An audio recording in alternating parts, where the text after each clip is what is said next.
Welcome, everyone. My name is Matthew O'Connor. I'm with the SLA's Competitive Intelligence Division, and I'm also the Director of Business Intelligence at Alice Information Management. I would like to welcome everyone to the CI Division's webinar entitled Demystifying CI, Leveraging Existing Strengths to Build a CI Offering. We'd like to thank our sponsor, Aurora WDC, for supporting this event. You know, we've had an overwhelming response to this webinar, and we're pleased to have Samantha Whitney from Athena Research and Consulting as our speaker. A little bit about Samantha. She co-founded Athena Research and Consulting in July 2009. Prior to that, she was Managing Director of Knowledge Management for a boutique retained executive search firm in Chicago. In that role, she built the firm's research capability and developed and launched the firm's competitive intelligence services, working directly with executive clients needing an informed view of their competitors' leadership, talent, and organization. Samantha's related experience includes serving as a consultant with a leading business and legal information provider and as a law firm research specialist with 2 nationally ranked firms. Samantha received an Outstanding Achievement in Business Librarianship Award from SLA and is also the co-author of Computer Assisted Legal Research, a best-selling publication published by the American Bar Association. Samantha is also past president of SLA's Illinois chapter. She received her Master's of Information Library Studies from the University of Michigan and a Bachelor of Arts in English Literature from Kalamazoo College. Samantha will take questions during and after the presentation. Please enter your questions in the chat box. And just a reminder, the session will be recorded, and the link to the recording will be sent to all participants. We will also add a link to the recording on our website by the end of the week. Now with that, I'll hand the session over to Samantha. Thank you so much, Matthew. And let me just say to the audience, what a pleasure it is for me to be with you today. For those of you at the National Conference in Chicago this summer, wasn't it just a delightful experience? I hadn't attended an annual conference in several years, and I was just thrilled to see the presence of the CI division and the very dynamic programs that were offered at the conference. So it's really an honor and a pleasure to be able to speak with you today. And I understand we have some other individuals from AALL's CI division in our audience as well. So hello. As you all know, I was a former law firm librarian, so AALL is very close to my heart. So why did I call this Demystifying Competitive Intelligence? I think competitive intelligence, that phrase, is almost like the knowledge management of the 1990s. How did we define knowledge management? It could depend by organization, individual. Same with competitive intelligence.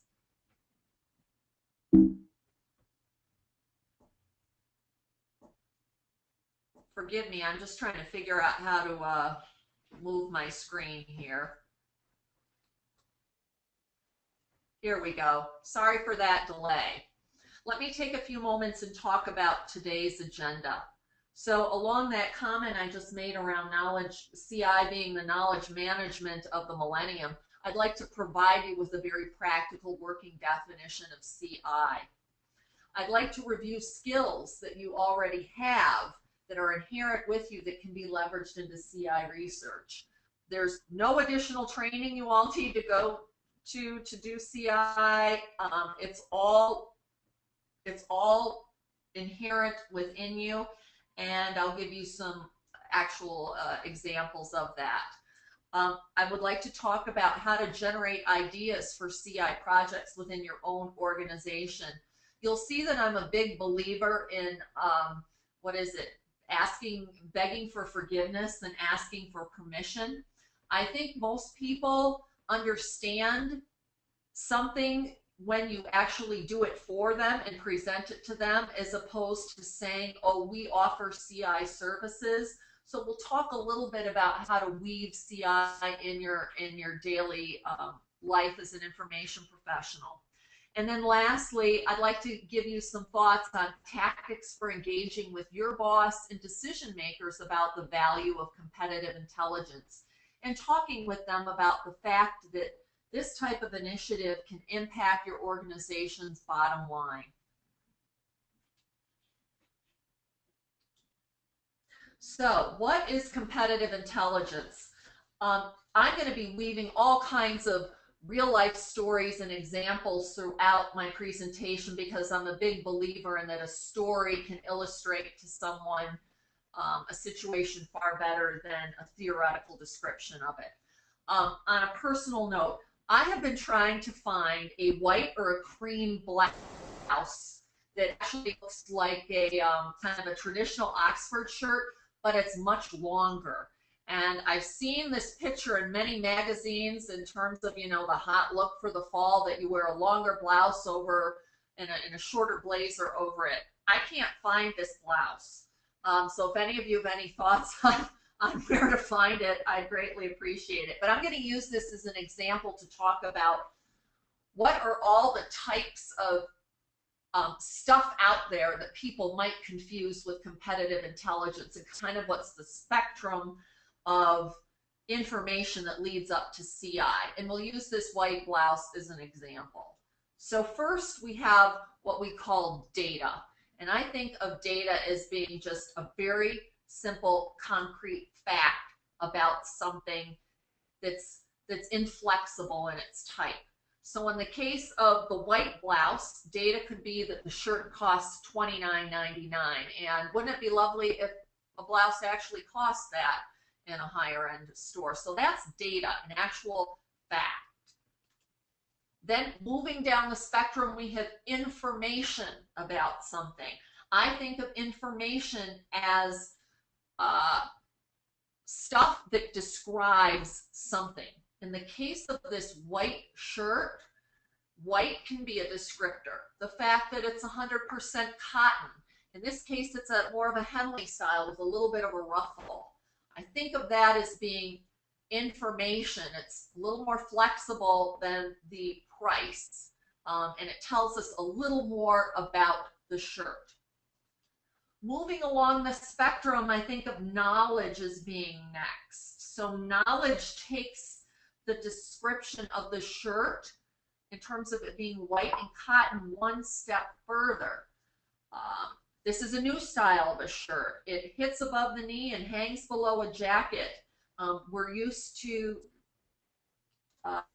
so many examples of shirts being kind of very traditional. You tuck it into your blue jeans, there's your shirt. So this one is longer and can look very stylish and professional even with a short jacket over it. And last but not least is intelligence.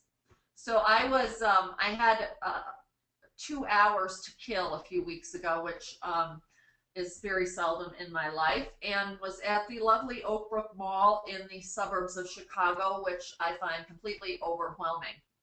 And I thought I would do a little bit of field research to try to find my shirt.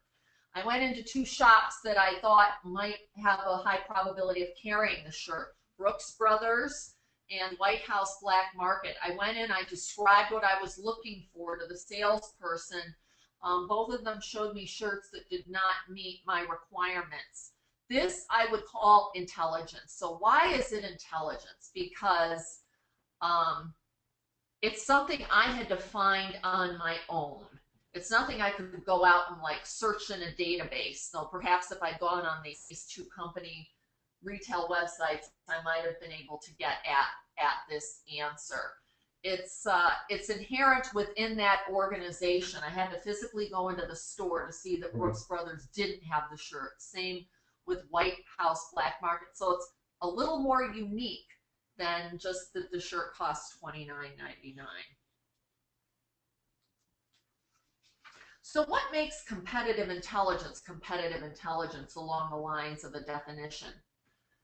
This is my definition of CI, and I can't stress enough that our different organizations may describe CI in different ways.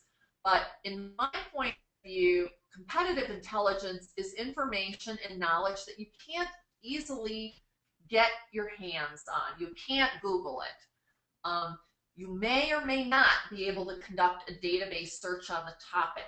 Most likely, the intelligence is brought by taking pieces of information and knowledge from different places and weaving it together to tell a story. Competitive intelligence is often highly proprietary and confidential. Information that might be rolling around in someone's head, for example. But as I said, it's most important to consider how might your organization define competitive intelligence. One law firm that I know of that actually supports this function, CI, they really define it as business development. And the individual in their organization that is charged with competitive intelligence, and this person sits within marketing, by the way, it's all about getting information on a potential client or a competitor to a client of theirs from a myriad of resources.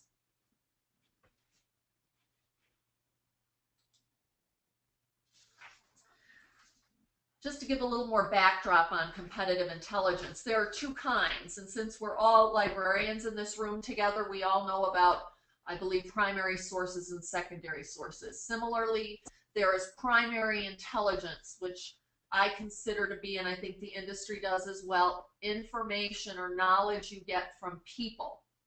Whenever I am going to conduct research where primary intelligence, speaking to people, is the only way I'm going to get the answer to my question, I ask myself, who has the knowledge or the expertise to answer my question? Who will know the answer? And then there is secondary intelligence, which is really refers to publications or a resource. Think of print, think of electronic. Good examples of secondary intelligence are SEC filings, information that can be buried within there that your average constituent might not know how to pull that information out. Journal and news articles, market research on a company or an industry, those are all examples of secondary intelligence.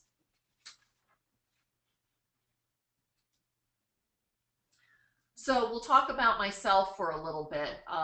How did I gain experience in competitive intelligence? I'll be full disclosure here. I did not know what the word competitive intelligence meant till probably, I'm guessing, around 2001, 2002.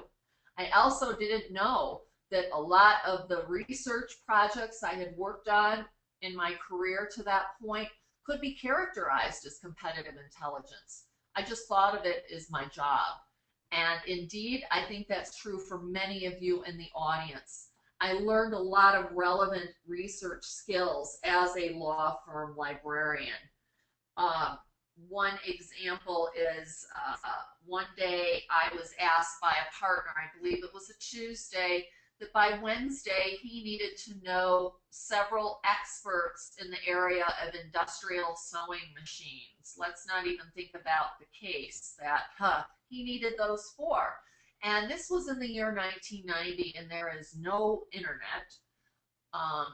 We had access to all of the legal and business databases, Lexis, Westlaw, at the time Dow Jones, now Factiva, and we had my favorite Bible, the one that if I was on a desert island, I'd want that book, which is the Encyclopedia of Associations. So I had 24 hours to turn this around, and I did what many of you, I believe, do all the time, is I looked in journal articles to see who's writing on the topic. I called several associations in the area of industrial and sewing machines, equipment, and was networked my way to knowledgeable individuals in that organization who could refer me to experts. I then identified 2 to 3 people, wrote up their full bios, pulled again through biographical information, through resumes, that if I talked to the person themselves and obtained their credentials and tied it up in a nice, neat bow and presented the partner with 3 biographies. I wouldn't have called that competitive intelligence. Maybe I would have called it expert witness research.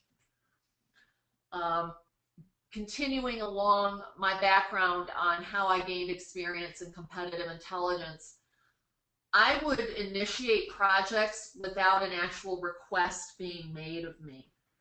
When I joined the firm Carlyle Group in 1998,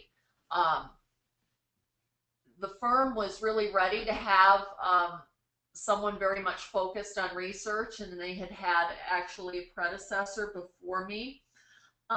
And they loved the idea that someone could be there to help them do their most difficult job, which was to identify candidates that meet very, very narrow profiles that they can interview and present to a client. But beyond that, they didn't really know what else perhaps an information professional might be able to do. And when I arrived on the scene, I noted that we had two projects, and a project at an executive search firm is a search in the area of customer relationship management, or customer relationship marketing, it's sometimes called, the acronym CRM. So all the consultants were having to get smart in this area, and similar to knowledge management and competitive intelligence, different people, different organizations define CRM in different ways. So I took it upon myself to put together a dossier of information on CRM. And I filtered it in the way that our two clients were defining CRM, because I felt that would be what was most meaningful for my constituents. I put together a document synthesizing this. I grabbed a bunch of white binders from the utility closet, hole punched it up, tabbed it up, and at a team meeting handed out this binder. And that was really a great kind of inflection moment at the beginning of my tenure at Carlyle, when people could then just see, okay, this is something that an information professional can do for me, in addition to finding me candidates, which is the bread and butter of an executive search firm. They can help me stay smart on issues. So I think working on a project without necessarily being asked to, but it's very relevant to the firm's business, and that knowledge about CRM would help those search consultants, have more informed conversations with their client, do a better job recruiting, lead to a placement, directly adds value and impacts the bottom line of the firm. After a few years at Carlyle, I was able to leverage my existing reputation and my team's existing reputation as being really the go-to organization for anything relating to information, knowledge, and intelligence. So a partner of mine went and met with a client of his. The client's name was Merrill Lynch Capital. I'll share that with you because they no longer exist. And as was the case with many of our partners, they take a very consultative approach to talking with their clients. And this partner learned that Merrill Lynch Capital wanted to have a better sense. The client said, what I'd really like to know is, how do these three companies structure our division? Like, what's the size of it, and what do the people look like? And in particular, there are these three positions, and I'm thinking about doing something with them. How does company X describe this role in their organization? So this partner came back to the office and said, Samantha, I think I have an interesting project for you. And that was really how a competitive intelligence service offering was born within my organization.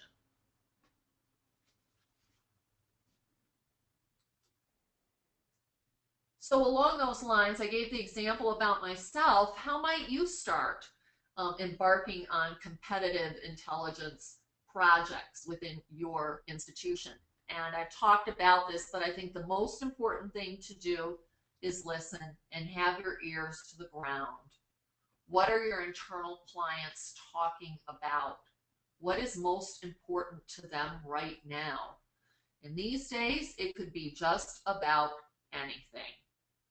And the example I gave back in the late 90s, it was customer relationship management. These days, our competitive intelligence clients at Athena, they are talking a lot about compensation. The markets despite what it says in the press, are improving. Companies are starting to hire again. Companies are wanting to protect the talent that they have. And compensation is a great retention tool. So our clients are really talking about compensation, and as a result, we're doing some specialized work in this area, and the whole kind of what we've been able to do internally with respect to compensation studies in specific areas has really ballooned this year. I gave you the example about industrial sewing machines, and I will add that that type of expert would not have been in my phone, which in 1990 was just a push button phone. I don't even think I had voicemail, to be quite honest. But when you're working in a topic or doing research, whenever you can infuse it with some primary intelligence, I think it makes the secondary intelligence come alive. And what I want to stress to you is it might not be so difficult, that the experts might already exist within your own personal circle. I worked on a quick project over the weekend for an RFP that's on the topic of patient-centered outcomes. This is for a government entity that is being heavily funded right now by the current administration to study the role of the patient in research. What a concept, right? Medical research is tended to be in a black box, and what happens to the patient and the patient's point of view and experience isn't always filtered into it. So this is an initiative to move this forward in this country, which is pretty cool. And my firm, we're presenting an RFP to find some senior level scientists for this organization. Well, I knew nothing about patient-centered outcomes, but I thought about, okay, who do I know that would know about this? And I have 3 good friends who are all physicians, 2 that work in an academic setting, 1 that works as director of a community health clinic. And I contacted them on email and asked to schedule a little bit of time with them to better understand what patient-centered outcomes are, and also, if they were me, where would they look for people like this? Deliver above expectations. I think everything I've been talking about to date talks about that. That, again, what do people care about in your organization? What could I add to a project that I've received that would give unique value to my customer's request? Perhaps I'm asked to give information on a particular company, and you've gone through the usual drill. Okay, this is how the company describes their products and services. These are their revenues. These are where they have offices. Here's some interesting recent articles on the company. But maybe you take it up a notch or 2. Who are their competitors? And not just what what the industry says their competitors are, but what the company themselves would consider their competitors to be. What's going on in the competition that may pose a threat to the company? What does the market overall look like in the products and services that this company offers? To me, that's delivering above expectations. It's also making the company come alive for your internal customer. And to me, competitive intelligence really makes topics come alive. It helps you have an understanding of them that goes beyond a directory listing. So you're probably asking yourself right now, well, I have got so much to do. I could be busy from now till next February if nothing else landed on my desk. This is where it's really important to, I think, take charge with your day and your calendar. You're going to have to find the time. What I used to do, I still do it to this day. I don't know why I'm saying I used to do it. I do it right now, is I schedule time with myself. And it might be as little as an hour, where I take a request that's come across my desk that week and figure out, what can I do to add more to this? What would really kind of wow my customer? What would surprise them and what would inform them and support what they're trying to achieve? The only way you can do this is by carving the time out with yourself.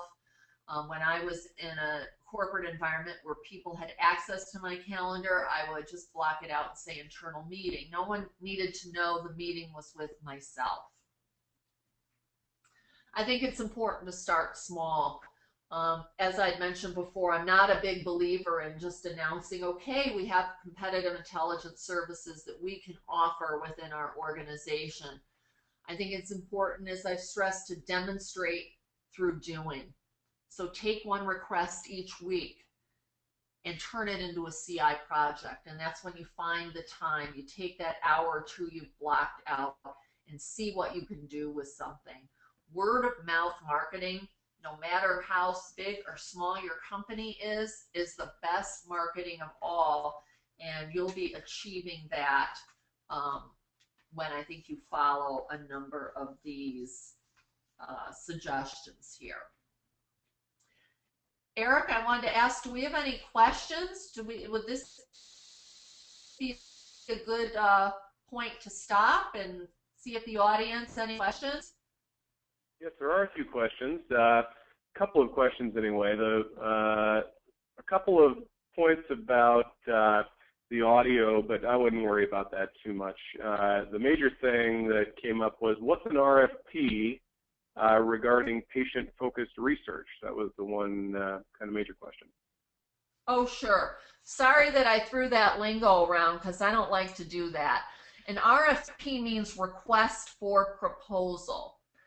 And corporations, and definitely our federal government, when they are looking for someone to perform a service for them, what they will do is they will write a document that describes in highly detailed fashion what service they're looking for, and if you are someone that you believe you can provide that service, here is all the information and knowledge we'd like to know about you and your company to effectively execute on this process. So in my specific case, a federal government agency that has recently been formed put out an RFP, a request for proposal, to a number of organizations, and I was pleased to say ours was one,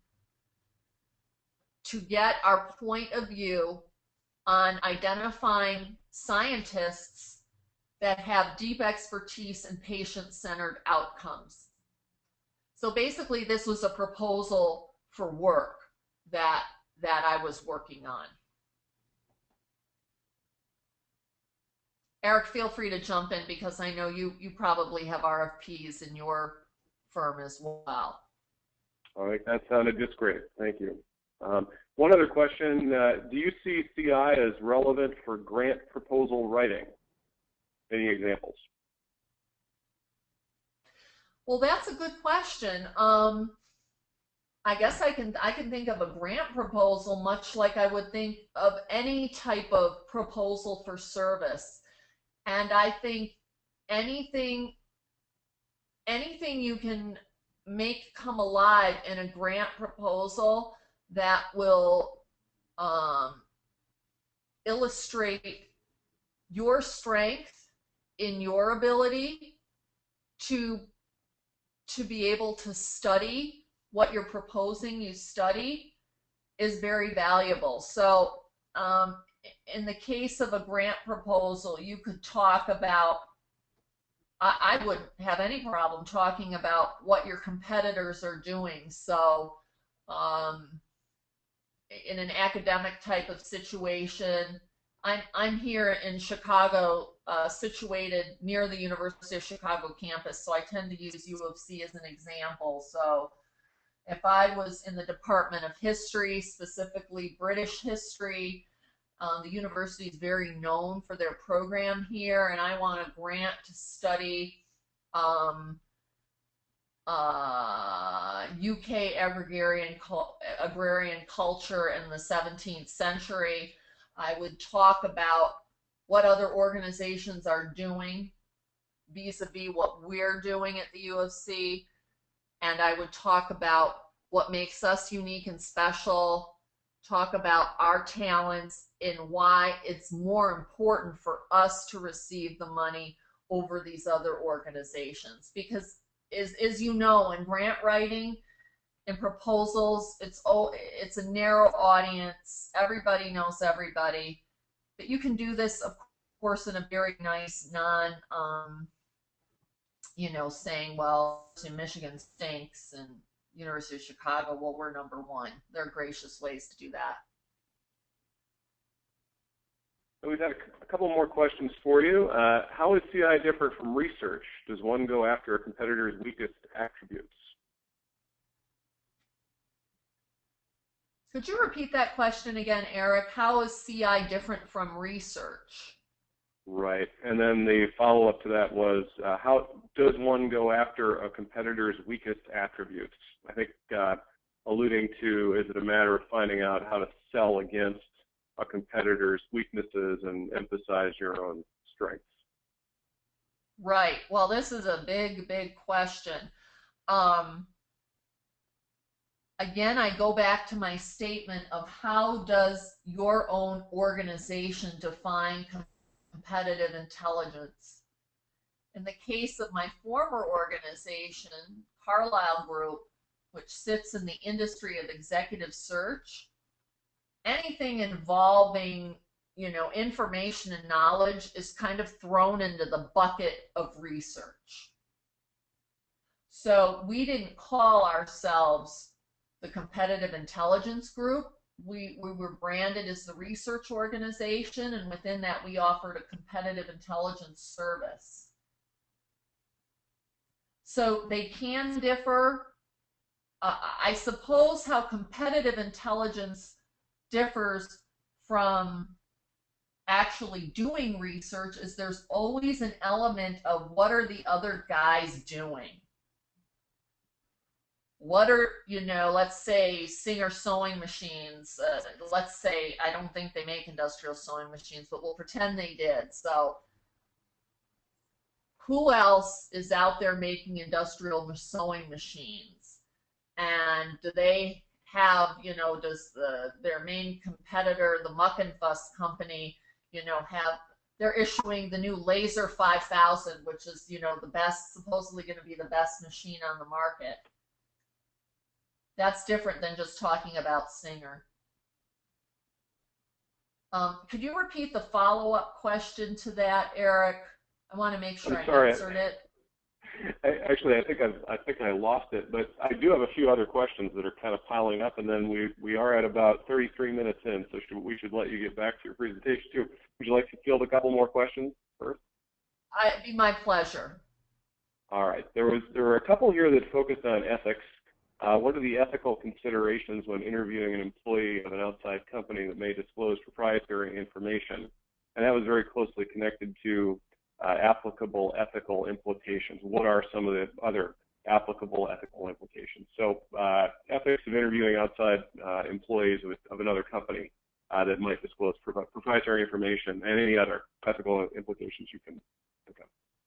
Sure. That's an excellent question. Ethics are incredibly important, I think, in providing a professional, above-board competitive intelligence product.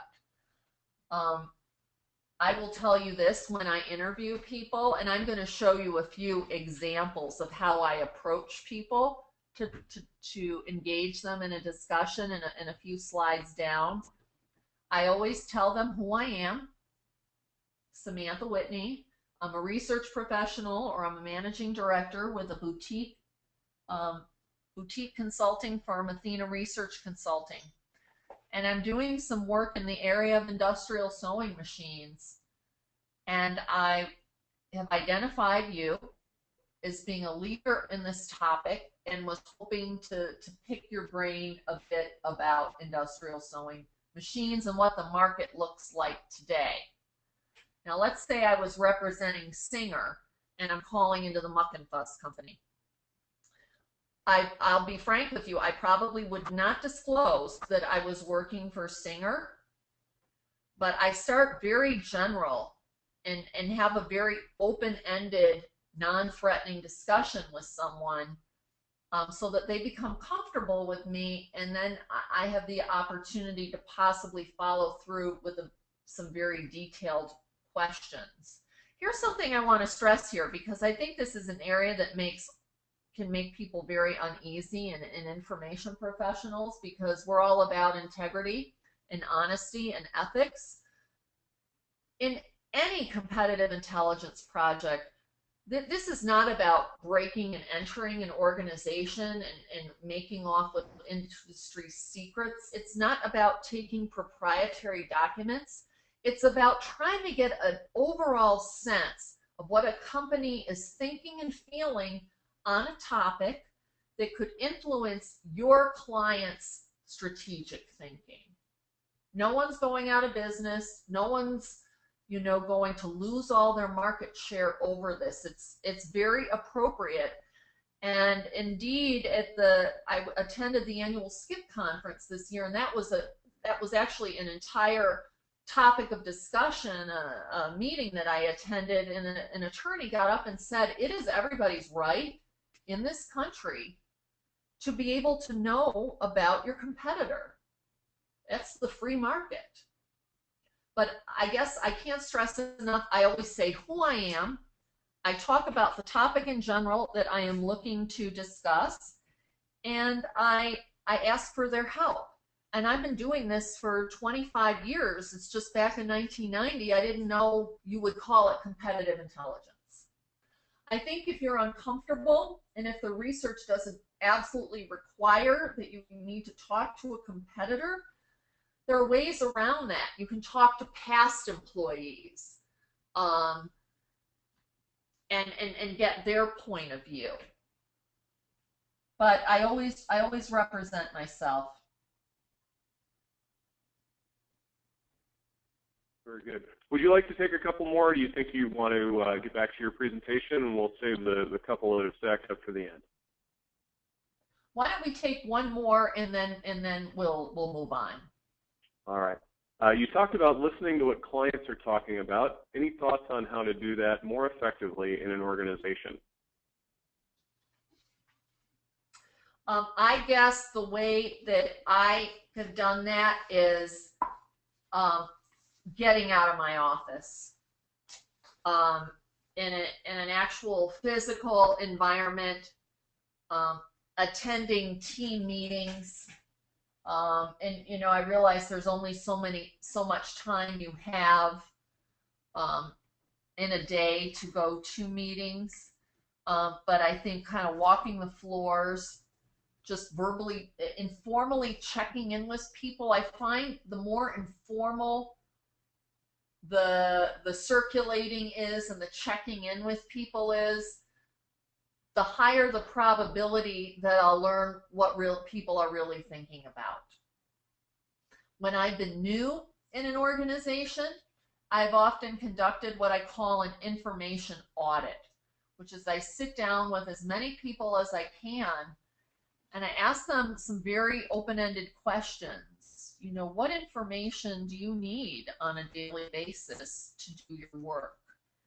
What information do you wish you had that you don't have access to now?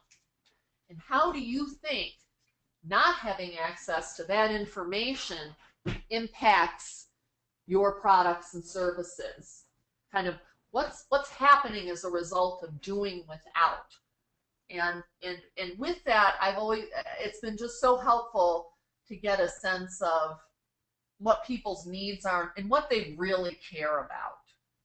And always remember this, and I know we all know this as very strong librarians, is often the question people ask of you isn't really the question they want answered. So using those great reference interview skills and asking open-ended questions are so important to be able to get at what someone really means. People usually ask us what the question they think we can answer, not the question they really have.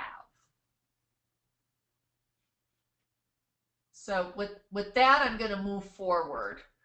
Oh, and this is the perfect segue into this slide, important skills to master. So I just mentioned the reference interview skills to conduct a CI interview. I'm a big believer in asking, as I just said, open-ended questions. Tell me a little bit about the market of industrial sewing machines. Like, how big do you think this market is? And who do you feel the major players are? And kind of share with me your rationale as to why they're the major players, as opposed to saying, hi, do you know some experts in the area of industrial sewing machines? Effectively written emails are your friend. In the next page, I'm going to show you an example of the type of email that I will write to someone that I have deemed as an expert in an area, or a thought leader, or just someone that I know will be knowledgeable on the topic that I'm studying. In this day and age, you know, we're also email driven. It's a great way to introduce yourself and set an appointment with someone. Triangulating, which I think of as the rule of journalism. For those of you, and I date myself with the movie All the President's Men, which I will admit I didn't see until the 1990s, because I would think I was 10 when it came out. But if you all remember the scene when, this is about, for those of you that might not know what the movie's about, it's about Watergate, and the two reporters at the Washington Post, Woodward and Bernstein, that really exposed Watergate to the general public. There's a scene in there where Ben Bradley, the editor of the Post, is reading some copy that Woodward and Bernstein have written, and he keeps saying, I think it's thin, it feels too thin to me. And he was going through their sources, and he had each of them kind of get on the phone with their sources in a very cryptic way, get the answer that they needed, and then he could go print it. It's really important to try and triangulate. So think of your question as one point, and two people or two sources as being the bottom part of the triangle. They've got to say the same thing. They've got to corroborate. I try to follow that in any kind of research I do, not just competitive intelligence. Repackaging your information. Again, we're in this world where, you know, people, sometimes I feel like people barely read my emails, and the shorter and swifter communication is, the better. I say to my research team at Carlyle Group, I go, picture our CEO reading this memo 10 at night, he's sitting in his bathrobe. They're like, we don't want to picture him in his bathrobe. But my point was, he's got like 10 minutes before he's going to fall asleep, and you've got to impress upon him what's most important. Repackaging does that. I think it's really important to follow up with your customers on the work that you do for them. And this really goes for anything. But for competitive intelligence, I know how I often feel. I finish a project, I send it to my client, I think, okay, that's done. Moving on to the next thing here. Take the time to follow up with people. It's good to get their feedback. It's good to get constructive criticism. Worst case scenario, you send them an email. Set a time, even 5 minutes, in which to talk with them. People usually respond in a very positive way. So I'm going to give an example here, and this is a project I'm working on as we speak. So we have a client in the UK that is looking to redo their business model, and they're in the retail world, and they're really wanting to understand what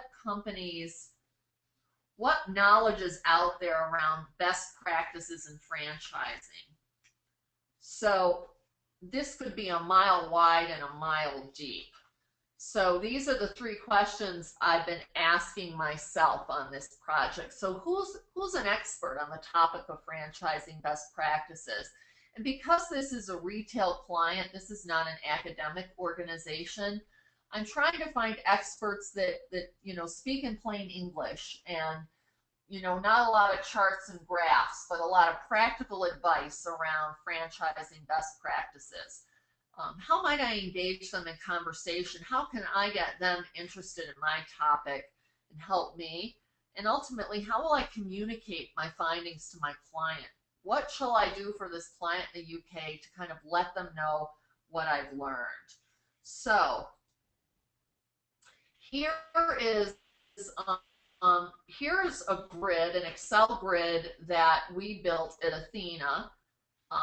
We had done a lot of secondary research to see who's talking on the topic of best practices in franchising. Who cares about this in the way that I'm caring about it, my client is caring about it, and what is their contact information? We're librarians. We all love to kind of organize things and put order where there is chaos. So we did the research. We identified about 10 people we thought we'd really love to talk to. We built a spreadsheet like this where we remind ourselves, okay, why did I like what this person had to say? And then I have reached out to each of these people to schedule some time. Interestingly enough, I am talking with David Campbell tonight at 6 o'clock since he's 15 hours ahead.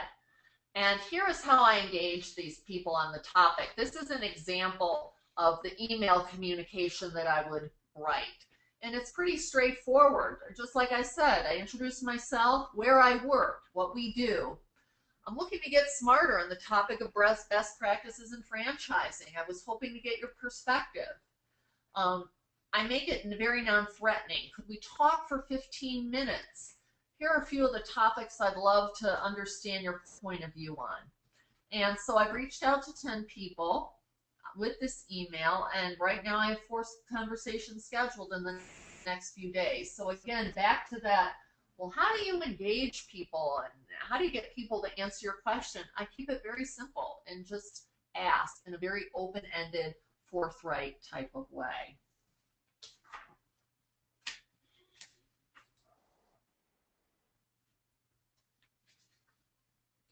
Oh, whoops, sorry.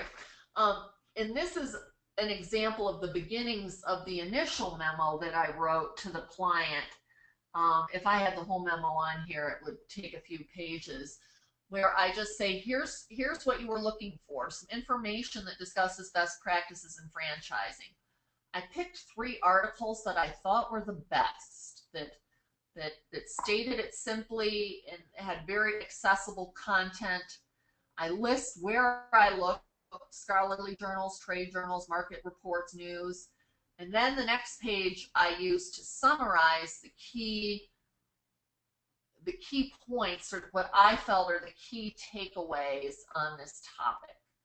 So, and I will be crafting a similarly structured memo once I have talked with the experts in the field. So this project started out using secondary research only, and I had suggested to the client we may want to move to primary.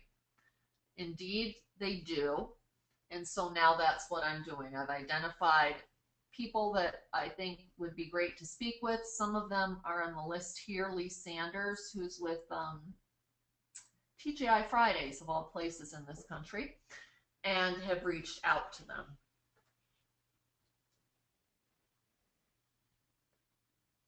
So in closing, I'd like to talk about, so how do we turn CI into an actual product? And I think the most important thing is you've got to draw the attention of the people making decisions in your organization.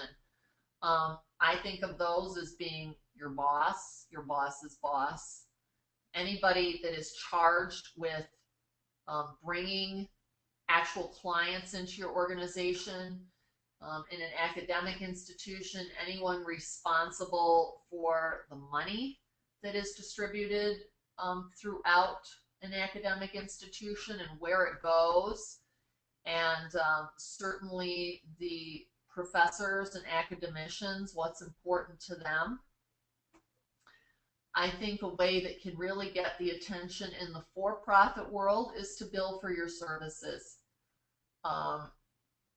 and again, you have to think about this in the context of your division. If you are considered, to be part of, the cost of running the organization, if you charge your internal clients or even your external clients for services, you should certainly be able to charge for this. And I recommend coming up with kind of a flat rate. And again, depending on the value, the philosophy of your organization, you may just be looking to recover your costs. This is work that you're doing to further a client relationship, or you feel that there is, and regardless, that there's real value to what you're doing, and you want to capture some of that value that the client's receiving in a dollar amount. It's called value-based billing. Lastly, I think it's really important you can position competitive intelligence as a business development tool. As a person very close to me said this past week when I was talking about generating new clients, she said, in your company there are 3 important agendas. She said business development, and business development. And anything that doesn't fall into that bucket isn't important, because if it's not an activity that's going to bring in a client, secure a client, it really doesn't matter. In this day and age, I can't stress it enough. And as we all look to retool ourselves and reposition ourselves in our organizations, if you can be impacting new client relationships and existing client relationships, you're never going to have to justify what you do and, quote unquote, what you cost. You don't cost a thing compared to the, $2 million client that your research helped bring in. So I think aligning yourself with business development is really, can really be a game changer. So in closing, I would just like to thank you for the privilege of speaking with all of you. It's really wonderful to have the opportunity to talk about competitive intelligence, how important I think it is, and that it not be a daunting initiative that you look to take on in your organization. I'd love to hear from any of you, any questions that you have for me. Feel free to send me an email or contact me. This is my work line, and it'd be a pleasure to connect. So thank you again. Samantha, we do have a few questions. If you have another few minutes, we could address those. Sure. All right. One question was, what are some free resources for investigating private companies? Free resources. Well, that's a good question. Free resources for investigating private companies.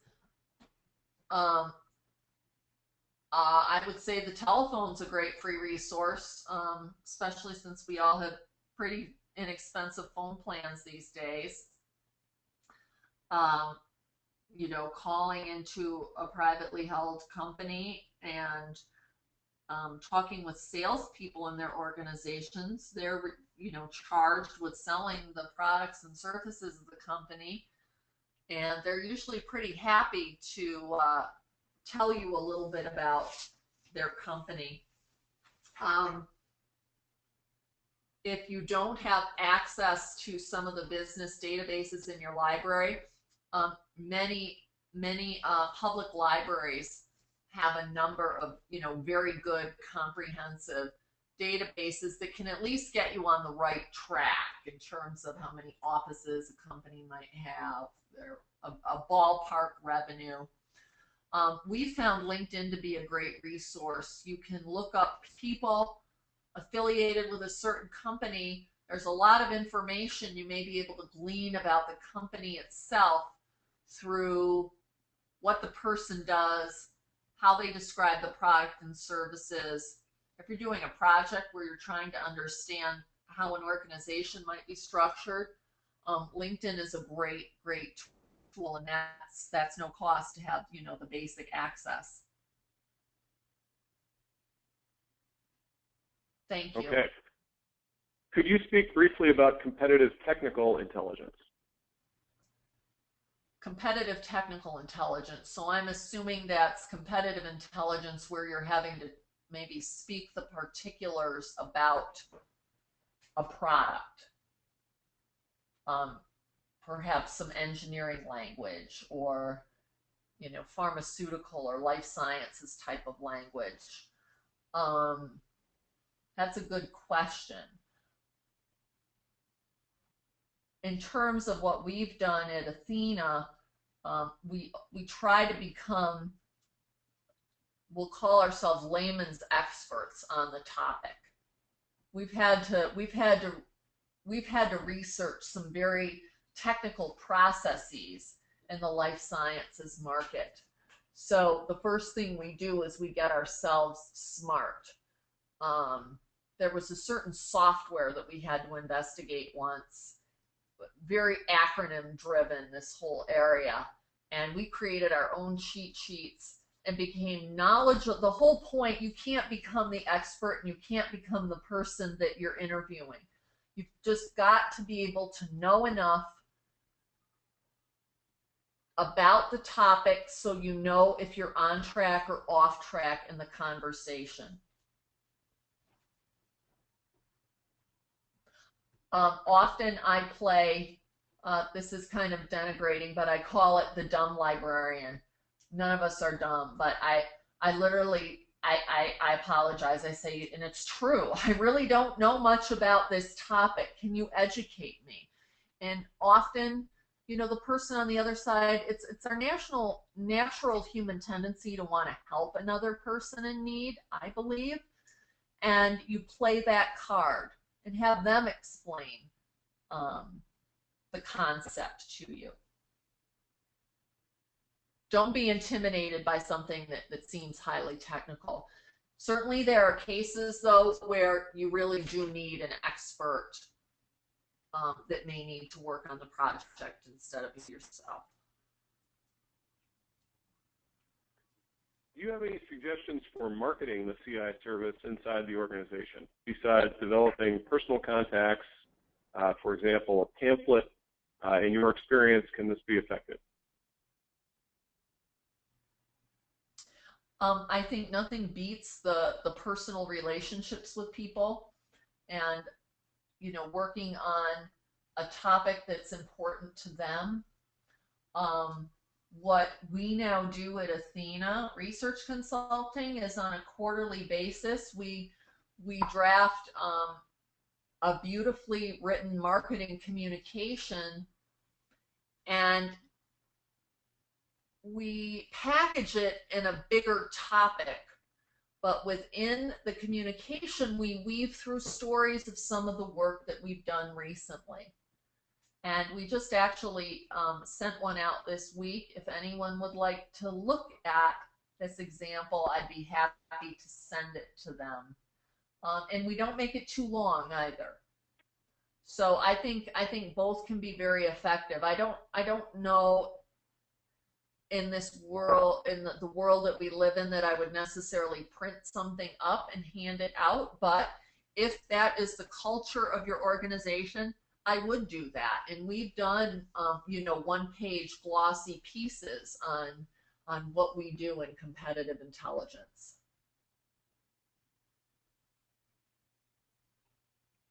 Very good.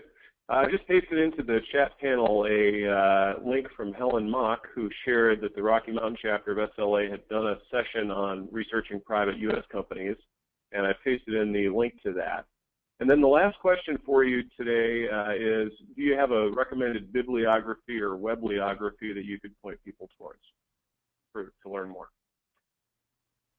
Oh boy.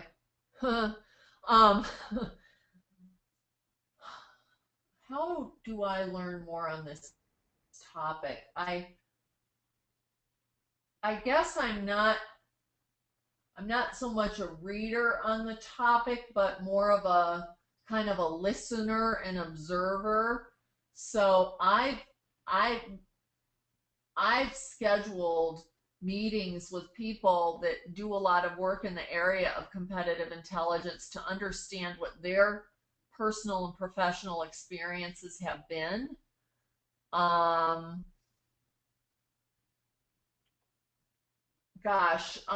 looking at my bookshelf right now, a book that I really loved, but I don't know that it completely addresses competitive intelligence, by Tom Davenport. I'm a big lover of Tom Davenport, who wrote, the big book on knowledge management, Working on Knowledge. But he wrote a book with, I believe, someone from Accenture a few years ago called Competing on Analytics. That's a great book.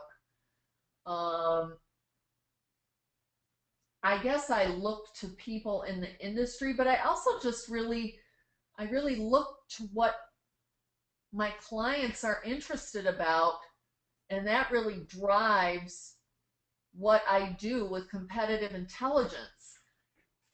It's not so much the subject matter, it's the process by which you go out and do CI. And I'm hoping I've given some people today some practical tips on how to do that in terms of sourcing primary experts and then using your secondary research skills.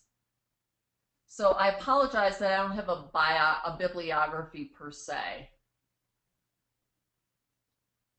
No worries. Well, thank you again, Samantha. Matt, would you like to close us out here? And once again, recording will be posted tomorrow, and you'll receive a follow-up email from the system letting you know that. And Samantha, I believe you're going to make a PDF of your slides available as well. Yes, I will. I will do so.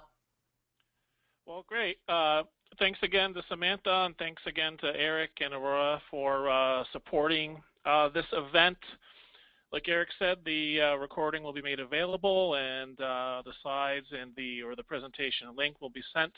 The CID's next webinar is October 31st, and it's on tips and techniques for the SharePoint user, and we're co-sponsoring that with the Taxonomy Division. So please be on the lookout for more information on that topic.